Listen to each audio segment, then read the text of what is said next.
I gotta say, I really like doing these little webcam videos. I know that they're not like the most professional looking, they don't look the prettiest, but boy, is it nice to just hit record and spew some stuff.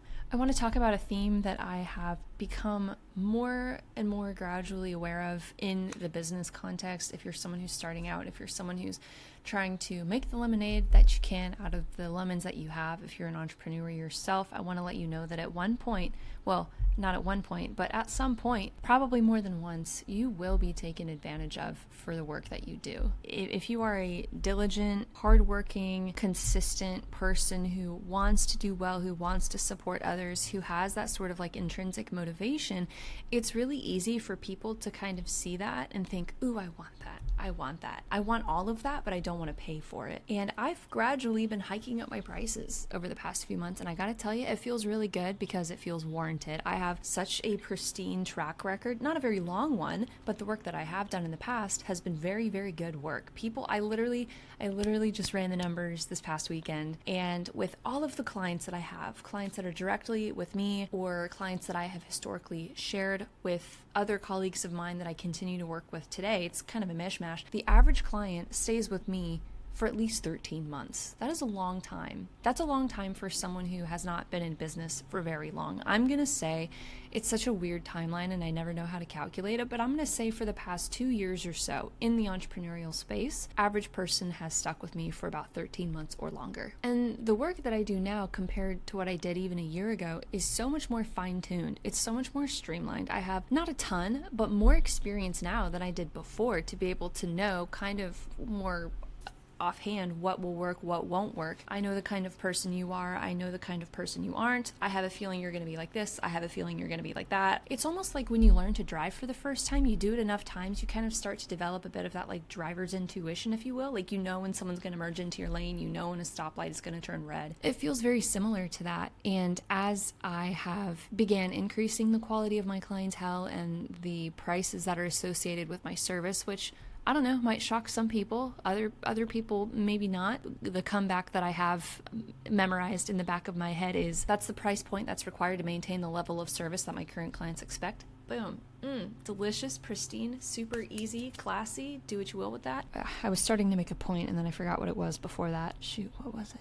Anyway, as all those things start to increase, people start seeing that, oh, she's got something. She's a hardworking, diligent, work smarter, not harder kind of person. She's got a clean track record. She's given a lot of value so far. The quality of the value has been really good. I want more of that. I just don't want to pay for it. And sometimes these people have money and they just don't want to spend it. Other times people want that and don't have money, but they want it anyway. Most of the folks that I've come across, maybe you're doing that consciously or subconsciously. I don't really know. Maybe they think that because I have a young face, because I'm a female. I don't know. Maybe they think that they can get something out of me. I have a very long-standing history of being a people pleaser.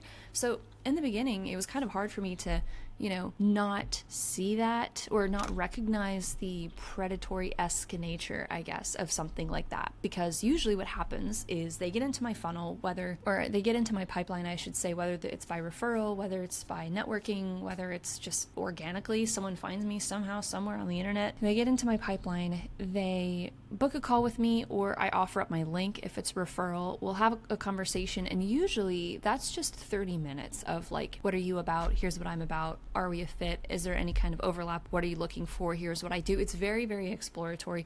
No more than a half hour. Sometimes it goes a little longer. I need to do better about kind of cutting things off, but if I like the person and it's got a good vibe to it, I don't mind giving a few more minutes, like 10 extra minutes to that call. After that point, I will usually say, okay, based on all this information, kind of the context that I now have, based on sort of everything that we talked about, I'm going to throw some ideas on paper, because a lot of the times when we have these discovery calls, people know that I'm in marketing, obviously, and they're like, okay, so what can you do? What are some answers? I can't give you an answer right off the bat. I do organic marketing. It looks different for everyone. I truly don't have any cookie cutter kind of process. I mean, if I ran ads, sure, I could tell you the exact same process that I use for every person who comes through my pipeline. If I did PR, I don't know, I could probably have a more canned answer, but for organic marketing, A, it's incredibly subjective. B, it's different for everyone because people are in different stages. People are doing different things. And 3C, whatever number or letter I was on, I believe in working with what you have, believing that less is more, not reinventing the wheel if you don't have to. Like, why create a whole marketing plan if you already have some things that are working? What's working? What's not working? Let's double down on what is, and let's not keep doing what isn't. People have different budgets. People have different goals. Like, it's subjective. I can't just give you an answer based off of a 30-minute conversation. A lot of this is just helping me to kind of frame things in my mind so that after the call, I can think on it, let the dust settle, and then whatever continues to stand out in my brain is usually what I throw into a proposal. So that's typically what I do. My proposals used to be like 6 or 7 pages long, because a lot of it used to include a very in-depth marketing plan that people could just take and run with if they wanted to just DIY it themselves. Cool. That's some serious value for free that I just gave you. But more recently, I've started doing more broad strokes in my marketing plan, condensing it to 3, maybe 4 pages. So almost cutting it in half, or like cutting like a good third or so off of it. That proposal usually includes some kind of pro, con, SWOT list kind of thing. If you don't know what SWOT is, it's an acronym, SWOT. It stands for strengths, weaknesses, opportunities, and threats. Basically, it's just a way for me to be transparent and be like, okay, here's what's working, here's what's not working. Based on that, I transition to like a full-on marketing plan, or I used to. Now it's just more of like a high-level plan because things change. Some things will work, some things won't. If they end up hiring me, it's just a starting point. And then in like the latter third, it's more of like, here's what the investment is, here's what the facts and figures are, here's what next steps are. Usually I'll give them a little bit of time, anywhere from a few days to like a week or so, to kind of look over everything.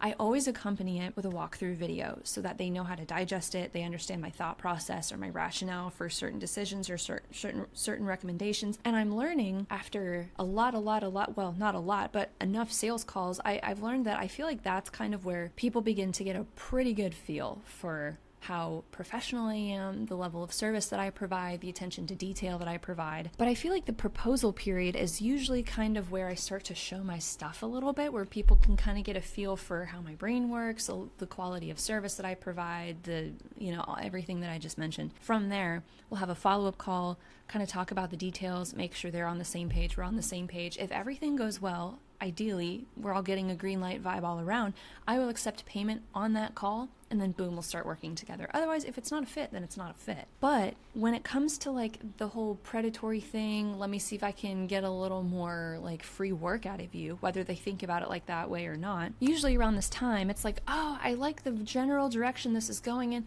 These are kind of some other things that I'm thinking of. Oh, I've tried this before that you've listed.